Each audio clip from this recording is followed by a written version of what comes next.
আসসালামু আলাইকুম। মাহানুর যেহেতু 6 মাস, তাই মাহানুর আজকের সলিড খাবারের মধ্যে রেখেছি ব্রোকলি ও মিষ্টি আলুর ম্যাশ করে নিয়েছি। এটা কিন্তু স্বাস্থ্যের জন্য অনেক উপকারী, কিন্তু আমার মেয়েকে আমি ব্রোকলিটা শুধু সেদ্ধ করে দিয়েছিলাম, ও একটু খেতে চায়নি। যখন এটা মিষ্টি আলুর সাথে দিয়েছি তখন এটা খুব পছন্দ করেছে।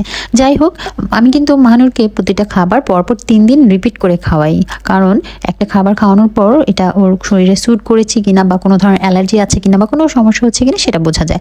মিষ্টি আলু আমি পরপর 3 দিন ওকে ম্যাশ করে খাওয়ালাম, এবং এটা থেকে আমি যতটুকু বুঝতে পারলাম যে এটা খাওয়ানোর পর ওর বডিটা হার্ড হয়ে গেছে।